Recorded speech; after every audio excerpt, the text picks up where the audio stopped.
నేను కొత్తగా తెలంగాణలో ఒక రాజకీయ పార్టీ పెట్టాను. దాని పేరు పాట. పాట పనితో పుట్టింది, పనితో పాట జత కట్టింది. పని పాట ఒకటే. అంటే ఇది కార్మికులకు సంబంధించింది, కర్షకులకు సంబంధించింది, కూలీలకు సంబంధించింది, పేదవాళ్ళకు సంబంధించింది, రైతు కూలీలకు సంబంధించింది, నిరుపేదలకు సంబంధించింది, పిచ్చకుంట్లకు సంబంధించింది. కాబట్టి నిరుపేదలు మామూలుగా లేదు. కొంతమంది అయితే సంచార జాతులు, వాళ్ళకి జీవితంలో ఒక ఊరంటూ లేదు, అడ్రస్సు లేదు, ఏమీ లేదు. వాళ్ళ ఊరు తెలియదు, ఇంటి పేరు తెలియదు, మండలం తెలియదు, జిల్లా తెలియదు, మన్ను తెలియదు, మశానం తెలియదు. అలాంటి జాతులు ఇక్కడే కాదు, మొత్తం ఇండియా అంతా ఉన్నాయి. ఈ పాలకులు పరమ చెత్తనా కొడుకులు. వీళ్ళకి ఏం తెలియదు అసలు. పైన పటారం, లోన లొటారం.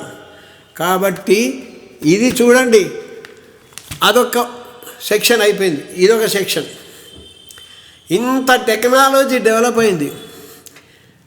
పైకి చంద్రమండలానికి, సూర్యమండలానికి పోతున్న మహానుభావులు ఇక్కడిక్కడ విమానాన్ని చెక్ చేసుకోలేరా? అది ఎప్పుడో 14 ఏళ్ళ డొక్కు విమానం. ఒకరు కాదు, ఇద్దరు కాదు. నేను సస్తు 10 మందిని చంపుతా అన్నట్టు ఈ 241 మంది చనిపోగా కింద డాక్టర్లు, పాపం భవిష్యత్తున్న డాక్టర్లు, వాళ్ళ మీద పడి వాళ్ళు చనిపోయారు. ఒకే ఒక్కడు బతికాడు. దీని మీద సినిమా తీస్తే సూపర్ డూపర్ హిట్ అవుతుంది.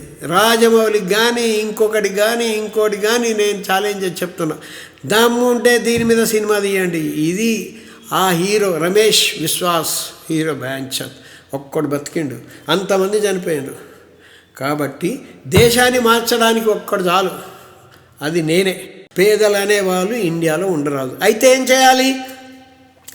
నెలకు 30,000 జీతం ఇవ్వాలి, పని కల్పించాలి. పని ఉన్నా లేకున్నా పని దొరికేంత వరకు నెలకు 30,000 జీతం ఇస్తూనే ఉండాలి.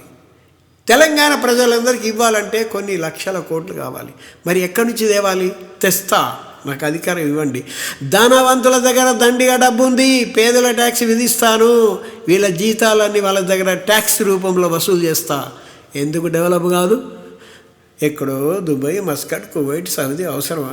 అక్కడేంది నా తొక్కలు. వాళ్ళు కూడా సంవత్సరానికి ఎంత అవుతుంది? మహా అంటే ఒక 3-4 లక్షలు. ఈడ కూడా అంత అయిపోతుంది కదా సంవత్సరానికి. 3,60,000 అవుతుంది. అంతకంటే ఎక్కువ సంపాదిస్తారు. అంటే 1 లక్ష ఎక్కువ సంపాదించు. వాళ్ళ పాపం పిల్లలు ఇక్కడ ఈడ ఊళ్ళలో ఏందే నీ మొగడే ఏం చేస్తుండే? దుబాయ్ పోయిండు, సౌదీ పోయిండు, మస్కట్ పోయిండు, ఇజ్రాయెల్ పోయిండు, ఇరాన్ పోయిండు, సస్తున్నాడు వస్తున్నాడు. ఏమయ్యా కేసీఆర్, ఏమయ్యా మోడీ, ఏమయ్యా రేవంత్ రెడ్డి? ఇదా పాలన? అసలు మీకు తలకాయ ఉందిరా బాబు? తలకాయ లేదు. మీరంతా కావాలంటే పుట్టినోళ్ళు కాదు, వద్దంటే పుట్టినోళ్ళు.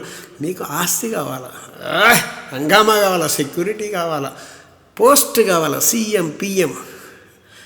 పంజగుడ్డ బొందలగడ్డలో మిమ్మల్ని బొంద పెడితే అప్పుడు తెలుస్తుంది సీఎం ఎక్కడో, పిఎం ఎక్కడో, ఎవడెక్కడో. అందరు చనిపోయే వాళ్ళే కదా. మానవ జీవితం తాత్కాలికమని ఎప్పుడు అనుక్షణం అనుకోండి. సమానత్వం అనుకోండి, మానవత్వం అనుకోండి. నేనేం చెప్తున్నా? కనీస సమానత్వం చెప్తున్నా, కనీస సమానత్వం. నీకు నెలకు 3 లక్షల జీతం ఉంటే నాకు నెలకు 30,000 ఉండొద్దా?